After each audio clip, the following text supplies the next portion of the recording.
El Parlamento catalán aprobó recientemente por amplia mayoría el texto que proclama la soberanía jurídica y política del pueblo catalán. Desde hace tiempo estamos a vueltas con el soberanismo. Los medios de comunicación día a día se hacen eco de las reivindicaciones de los partidos nacionalistas: derecho a decidir, soberanía, independencia, concierto económico, referéndum, nación. Y el ciudadano, preocupado, quiere saber el alcance real de las mismas. En el programa de hoy contamos con un prestigioso y reconocido constitucionalista que tiene una larga trayectoria docente y académica, el catedrático de Derecho Constitucional de la UNED, don Antonio Torres del Moral. Bienvenido y muchas gracias por acompañarnos una vez más. Muchas gracias. Tanto la radio como la universidad son servicios públicos y desde aquí queremos ofrecer al oyente, al ciudadano, una serie de argumentos, de información que sirvan como base para la formación de su propia opinión.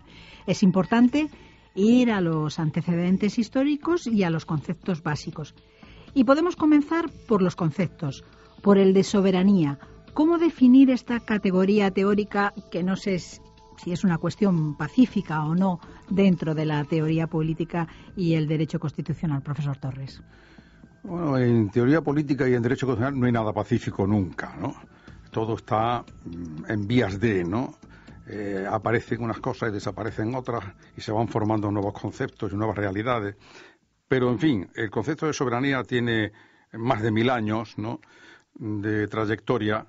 En la Baja Edad Media lo que había era un sistema feudal y estamental más adelante. Lo que había era condados, reinos, señoríos y muchas ciudades con cartas pueblas, con fueros, etcétera.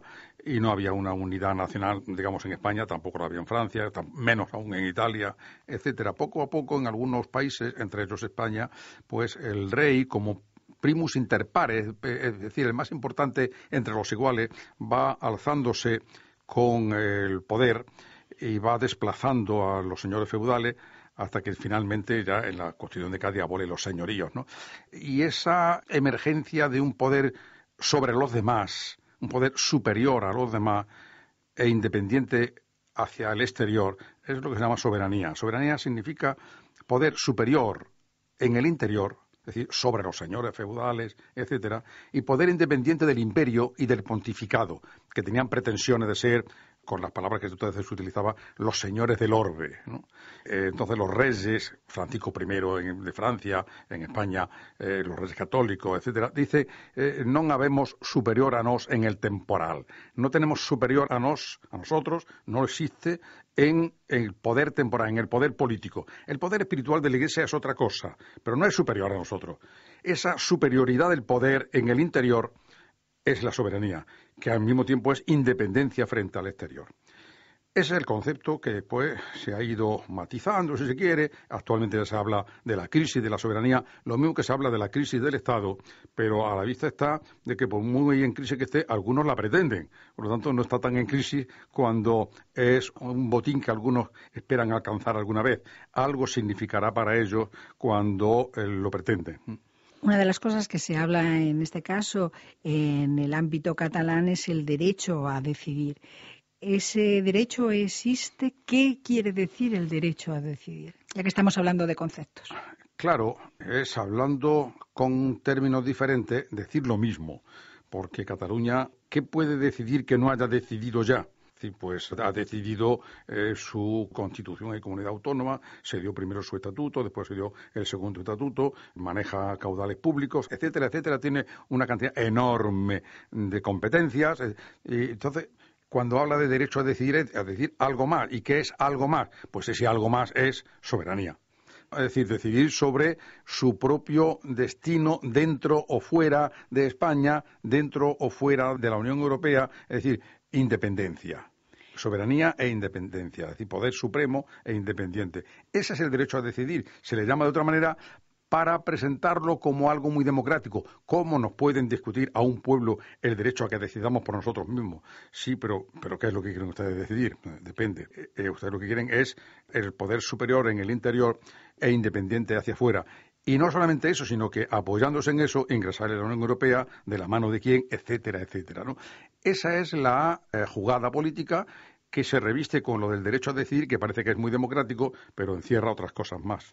Pero ahí está también encerrado el término nación o el concepto nación, ¿no?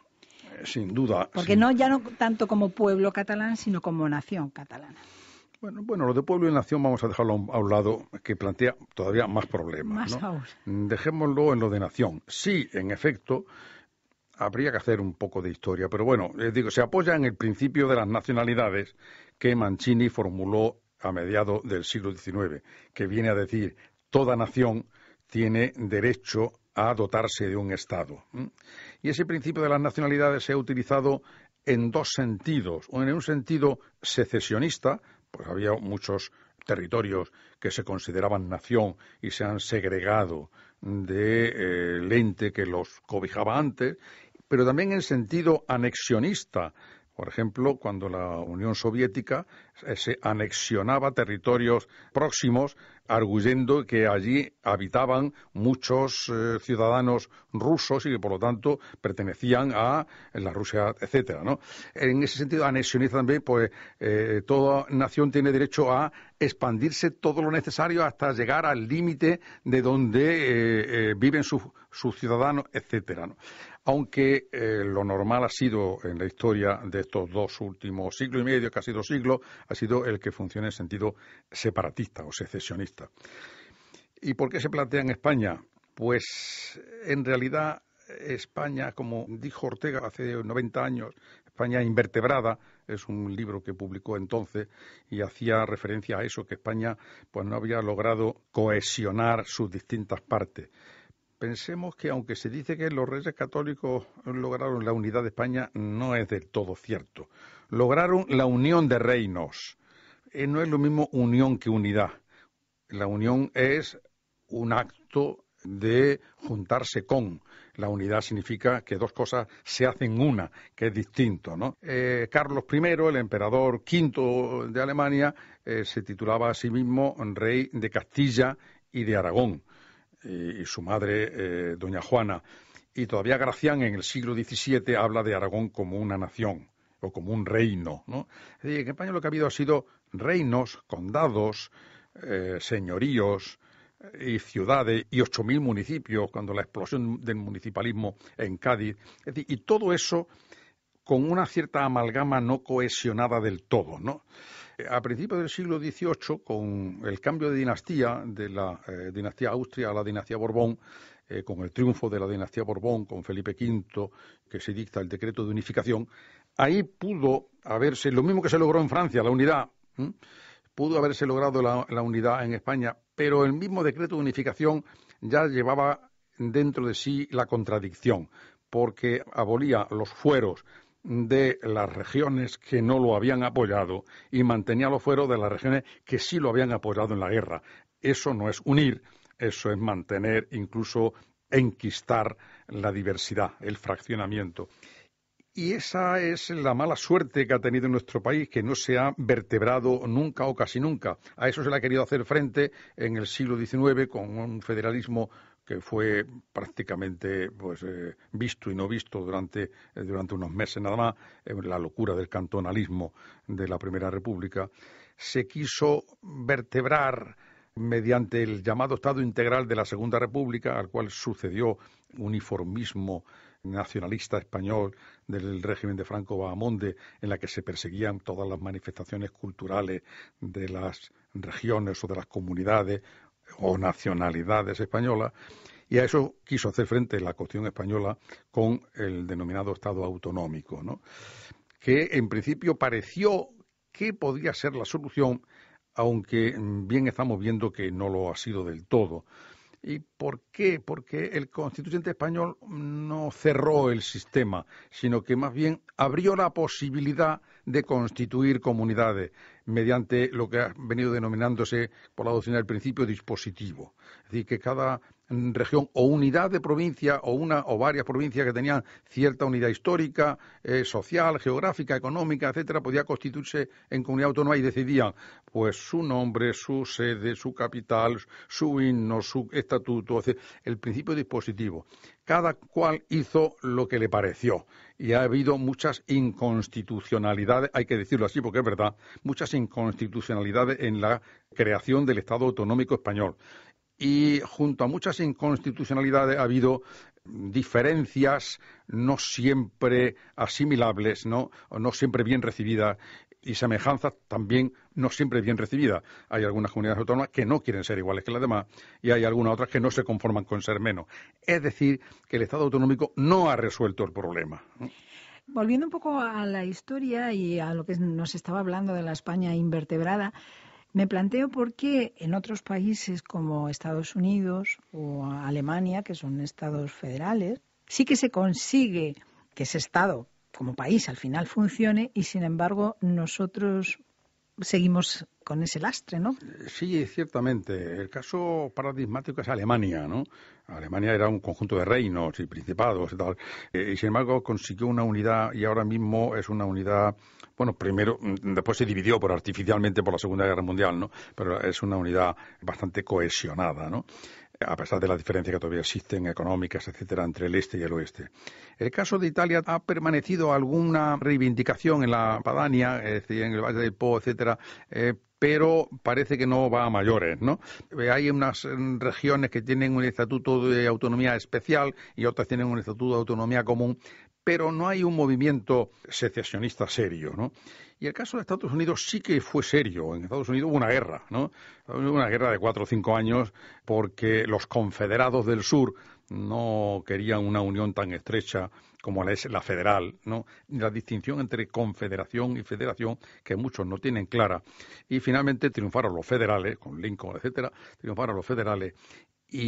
Pero desde entonces para acá forman una nación verdaderamente curiosa, porque apenas hay un país en el mundo en el que haya más razas, más orígenes diferentes. Hay desde nórdicos, europeos, hasta sudamericanos, pasando por afroamericanos o africanos que se asientan, asiáticos, etcétera, etcétera, etcétera. La migración es su origen. Más lenguas, no hay país en que haya más lenguas, que haya más diferencias que en Estados Unidos, y no hay un país más unido que el de Estados Unidos. Es una verdadera experiencia para estudiarla desde el punto de vista antropológico incluso, ¿no? Porque es sorprendente y admirable al mismo tiempo. El caso de España ha quedado, digamos, como el contraejemplo de Estados Unidos, ¿no? Que pudiendo tener como tiene una historia más o menos común, con las advertencias que hemos dicho antes, de los reinos, etcétera, sin embargo, pues no ha terminado de cuajar una unidad bien avenida. Ha habido unidad, ¿no? O uniones, pero no una unidad bien avenida, aceptada por todo, arrimando el hombro todo, no, sino que ha habido disparidades y muchas veces pues pretensiones secesionistas como las que hemos visto hace unos años con el Plan Ibarretxe en el caso del País Vasco o estamos viendo ahora con el caso de Cataluña. ¿Cuál podría ser esa solución de esta España invertebrada que decía Ortega? Es muy complicado, es complicado porque lo mismo que en dos no discuten si uno no quiere, pues dos no se juntan si hay uno que no quiera juntarse, o uno o dos o tres, quiero decir. Es difícil, pero sin duda la solución no es lo que se está planteando. Por lo menos por exclusión sí sabemos, no sabemos cuál es la solución, pero sí lo que no es la solución. No es la solución, está reivindicando un soberanismo, un derecho a decidir, un soberanismo, considerarse sujeto jurídico, político, soberano, etcétera, por una parte, y por otra parte decir que en cuanto se consiga eso se ingresa en la Unión Europea, pero en la Unión Europea no se puede ingresar si no es con la aquiescencia de los socios miembros. Más decía, pero bueno, no tenemos dificultad ninguna porque tenemos la nacionalidad española, pero esto es una contradicción o una torpeza de este político. O sea, se separa de la nación española y va a seguir utilizando la nacionalidad española como vía de ingreso en la Unión Europea. ¿Qué es eso, no? O también le preguntaban, pues decían, nosotros somos un pueblo pacífico que no tendremos ejército. Y, oiga, ¿y cómo se defienden ustedes ante una eventualidad? No, pagaremos el servicio a algún Estado amigo, por ejemplo España. O sea, se separa usted de España y va a llamar a España para que con su ejército lo ocupen y lo defiendan de otro. Esto es un contrasentido enorme que se indica cómo se ha ido fabricando este problema de una manera artificial, sin pensarlo, con unas torpezas extraordinarias y, sobre todo, a mi juicio, teniendo en la cabeza que el objetivo final no es alcanzable, o al menos ahora no se va a alcanzar, sino que se está poniendo como pieza de diálogo, como pieza de negociación para obtener lo que realmente van pretendiendo, que es el pacto fiscal.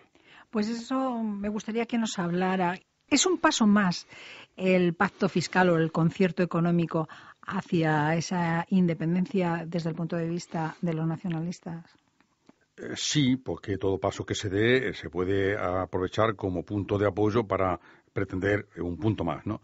Esto del concierto económico proviene hemos hablado antes del decreto de unificación y cómo se respetaron unos fueros sí y otros no, y se respetaron los fueros de los territorios históricos vascos, y cómo, eso ya no lo hemos dicho, pero cómo esto fue caballo de batalla, nunca mejor dicho lo de la batalla, porque dio lugar a 3 guerras carlistas, ¿no?, en las que estaba de por medio pues la idea de los fueros y la idea pues del fuero económico, del pacto económico, del concierto, es decir, de la diversidad financiera del país.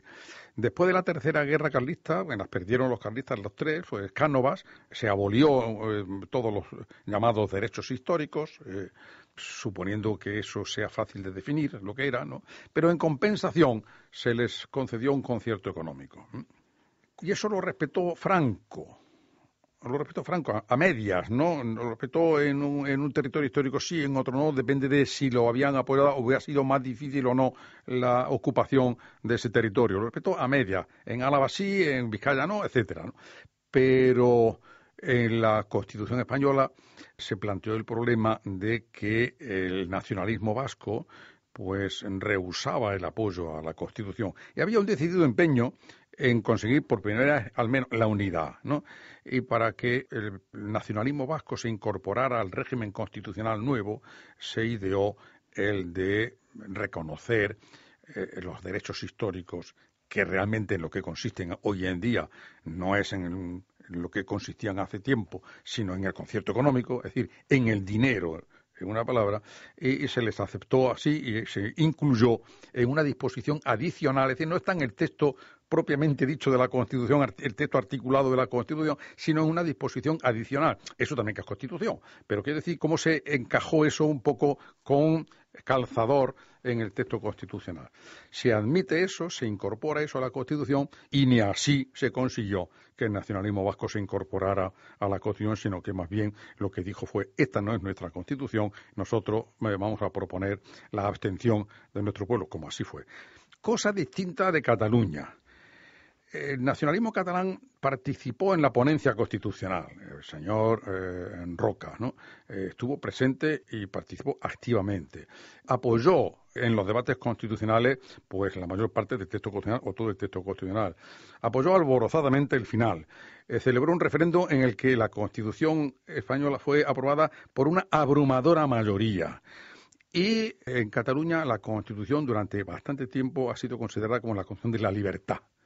Yo podría contar como algún compañero me invitó a dar una conferencia en Cataluña sobre un aspecto de la Constitución y yo, pues como soy muy libre en mis expresiones, pues critiqué la regulación que la Constitución hacía pues, de aquel instituto que me habían propuesto para la conferencia.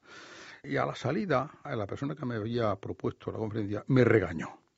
Me regañó mucho, muy seriamente, porque había criticado la Constitución. Y yo le dije, por favor, en el sede universitaria, si no hay libertad de crítica, yo soy leal a la Constitución, pero hay cosas que están mal reguladas. No, pero aquí en Cataluña no se puede criticar la Constitución, porque es nuestra Constitución, porque es la Constitución de nuestra libertad como pueblo. Esa persona ahora mismo ocupa un altísimo cargo de la Generalitat y no ha abierto el pico todavía. ¿Es ahora el nacionalismo catalán más soberanista que nunca?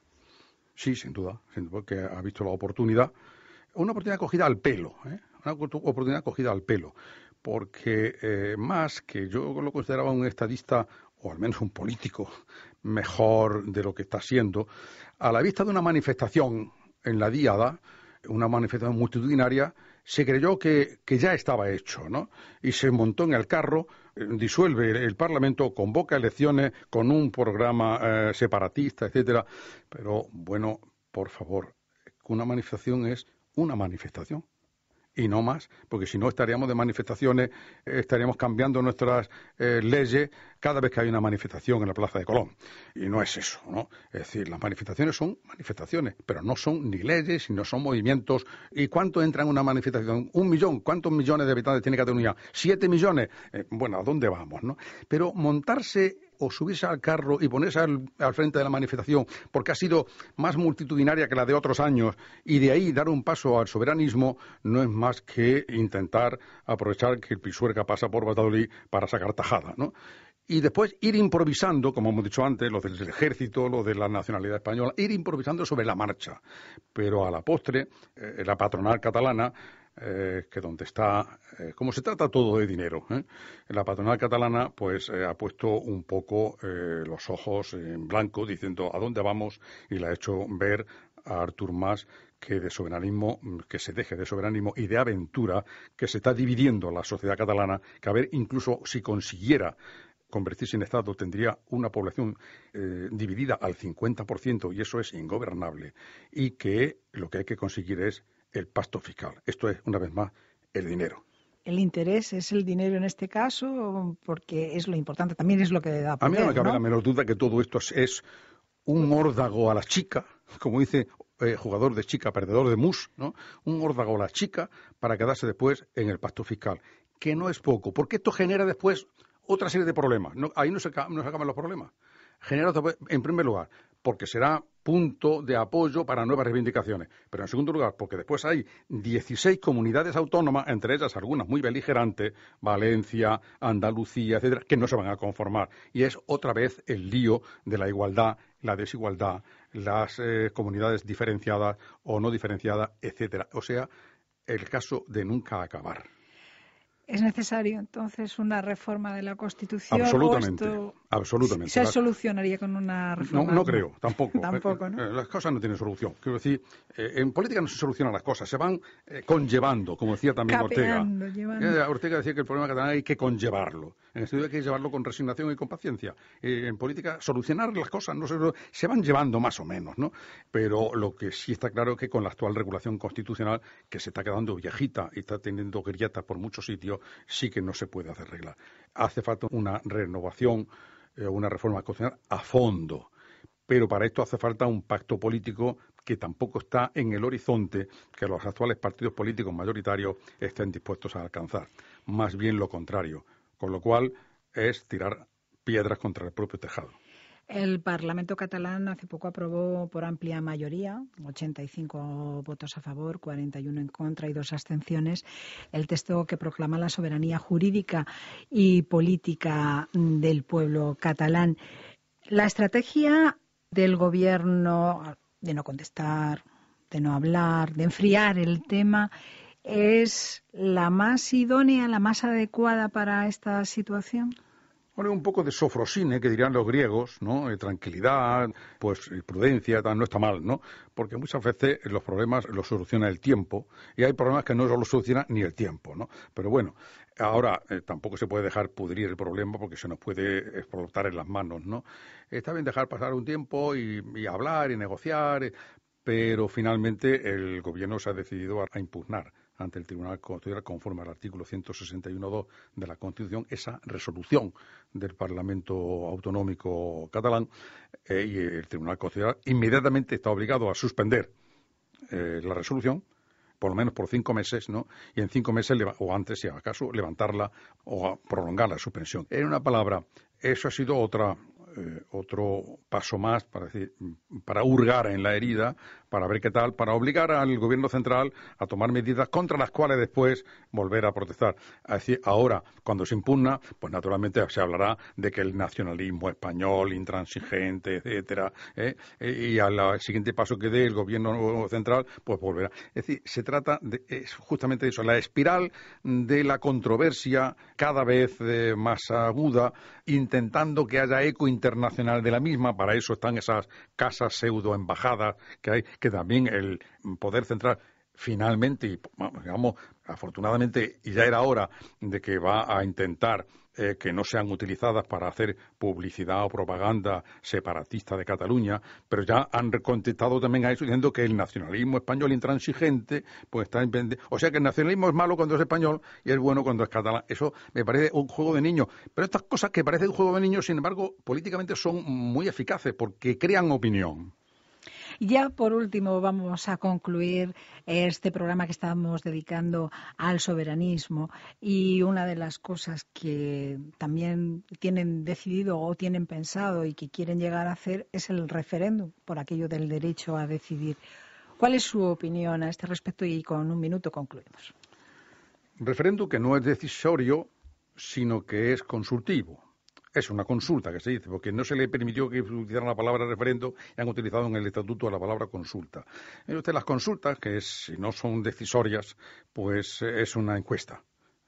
Las encuestas se hacen de otra manera. Se hace con una muestra mayor o menor de 500 personas a 500.000, todo lo que se quiera, lo más representativa posible, por teléfono, con anonimato, etcétera, y al final se saca un estado de opinión de las personas o de la comunidad autónoma o del país o de la nación entera. Pero utilizar las urnas para que expresen opiniones, eso en sociología, a pesar de que tiene un precedente en los países nórdicos de Europa, que hay referendos consultivos, eso es una barbaridad desde el punto de vista jurídico-constitucional. Al pueblo no se le llama para que opine. El pueblo no opina tal. Para opinar están las encuestas. El pueblo, cuando va a la urna y deposita una papeleta que se llama voto, decide. Está decidiendo algo sobre lo que se le ha preguntado. Decir sí, pero eso no vale porque es nada más que una consulta. Mire usted, las consultas se hacen de otra manera. Pero es que el fallo está en la Constitución española, que tiene en el artículo 92 una defensio jurídico que se llama referendo consultivo, que es una barbaridad en los términos, que ya se utilizó cuando el ingreso en la OTAN, para salir o no de la misma, y se utilizó para el referendo sobre el el llamado Tratado Constitucional Europeo, tratado por el que se pretendía instituir una Constitución para Europa.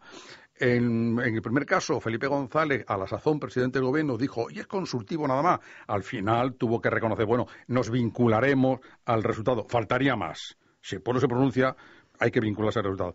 Y en el caso del referéndum sobre el Tratado Constitucional Europeo, no se puso en duda que lo que saliera de la urna era vinculante. Por lo tanto, a pesar de que la Constitución diga que es referéndum consultivo, no lo es. Será vinculante siempre, porque si no es un fraude a la soberanía nacional. Pues bueno, esas consultas son, si son consultas, es un fraude, y si es un referendo, como es en realidad, está prohibido. Y ese es el dictamen un poco drástico que pongo sobre la mesa. Desde el punto de vista constitucional y al menos desde su opinión, que por cierto, desde luego es muy autorizada también. Profesor Torres del Moral, muchísimas gracias y siempre es un placer hablar con usted y seguramente seguiremos hablando de estas y otras cosas más que acontecen a lo largo de estos meses en nuestro país. Pues muchas gracias y perdón si he puesto demasiada pasión en el argumento.